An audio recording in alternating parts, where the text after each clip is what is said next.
So guess what? It's also the 19th anniversary for Chamber of Secrets.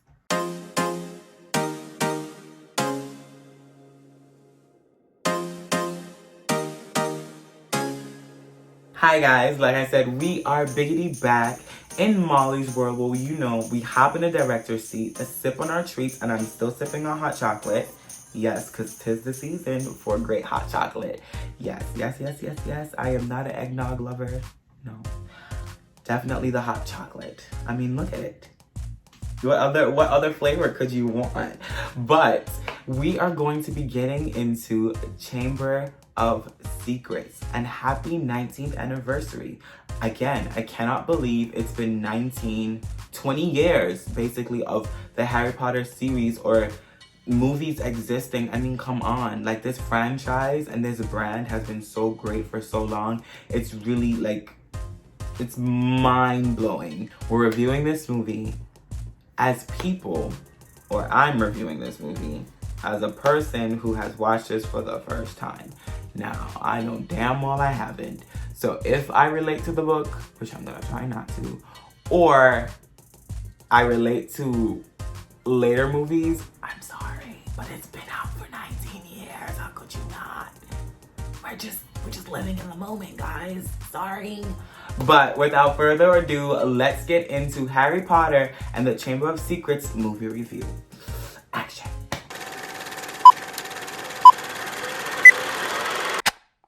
Literally the same actors. And I love when people do that. I love when casting does not change. I love when you keep the same face so that I can relate to the characters. You can see their growths.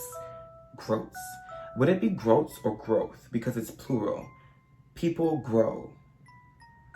I can see their growth. Their growth.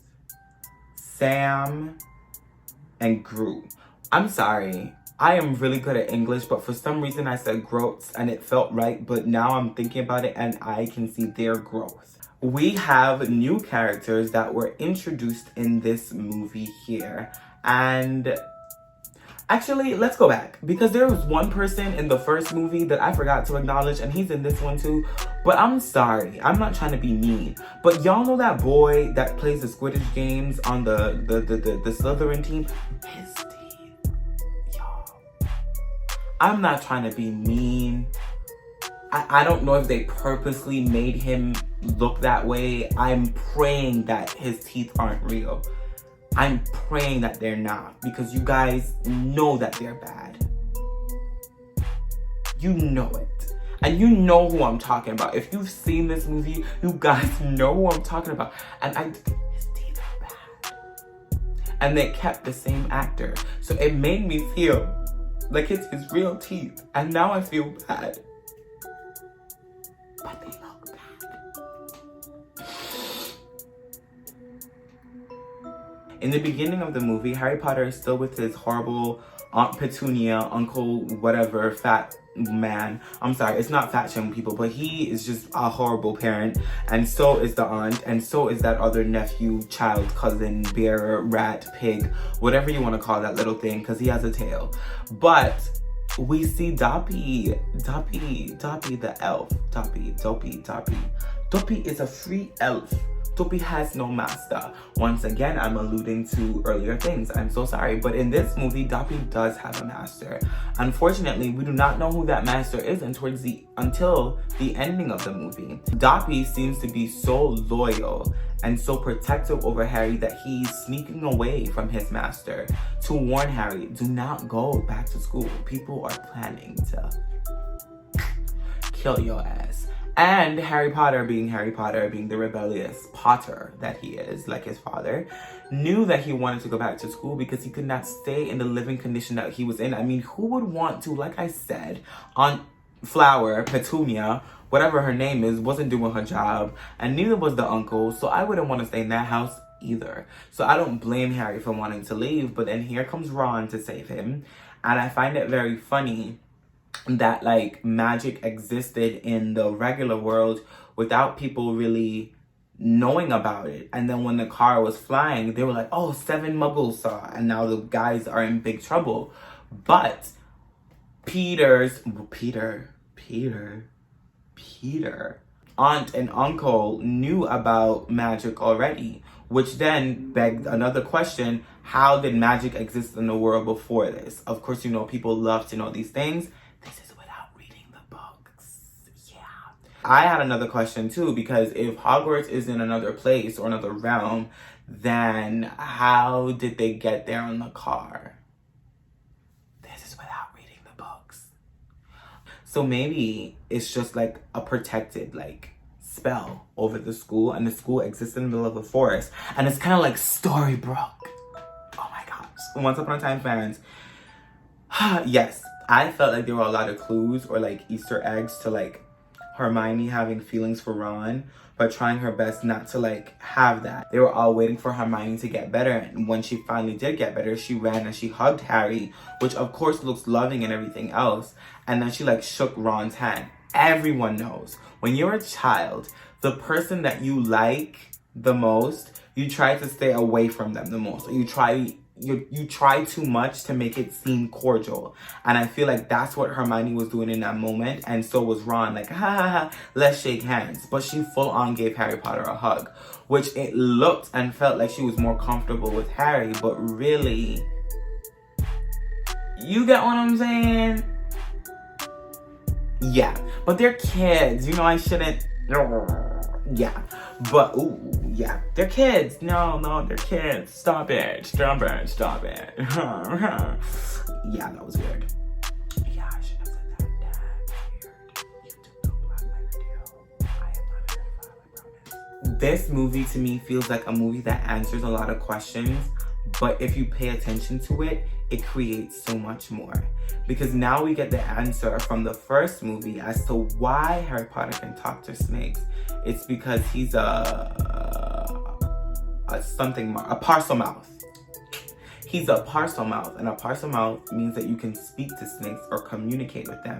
But the previous known parcel mouths were people who were pure blood and in the house of Slytherin, which then answers another question from the first movie that I had about like, why was it okay for Harry Potter, or why would he have blossomed in Slytherin?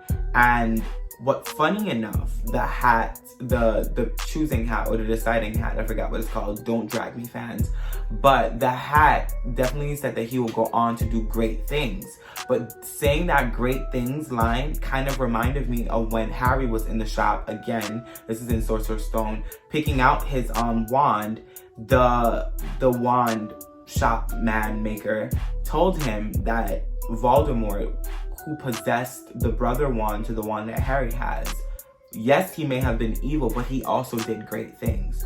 So I feel like that illusion in itself was like a mirrored moment, and I loved it. It builds the story more to how much Harry actually relates to Voldemort more than we realize.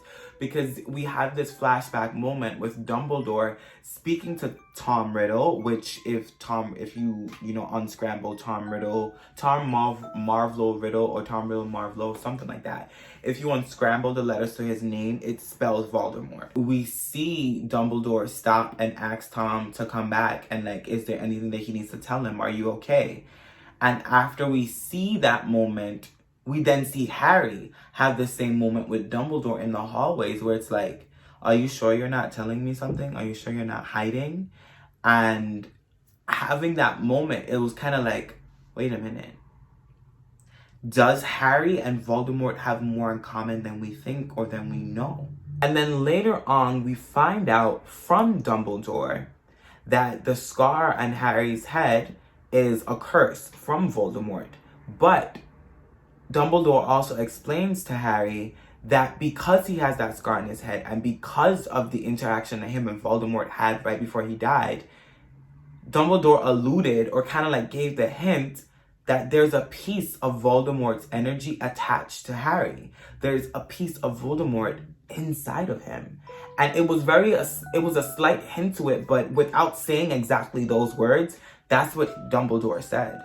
I feel like if we look at it from a very emotional aspect, and yes, there's magic, and yes, there's everything else, but he's still a young man, he's still a boy, trying to understand himself in this world. and trying to find friends, trying to find love and grow. And doing all that while learning about magic, while learning about his parents, while learning that there's someone trying to kill him.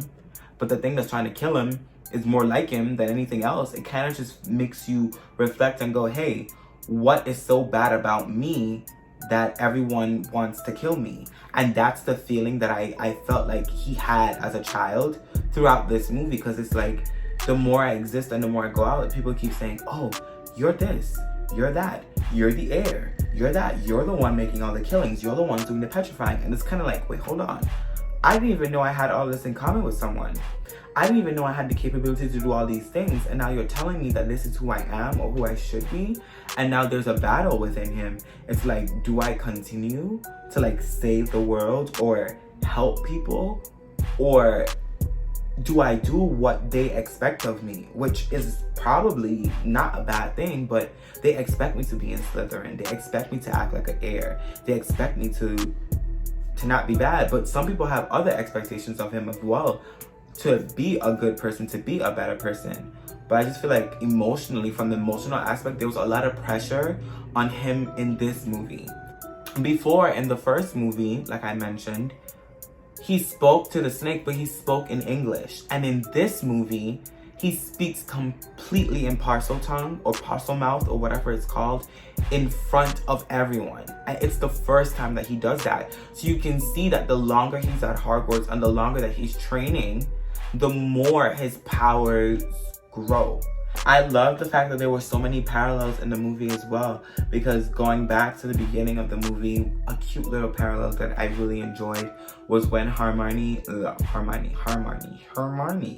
when Emma Watson first met Daniel Radcliffe playing Harry Potter on the train in Sorcerer's Stone.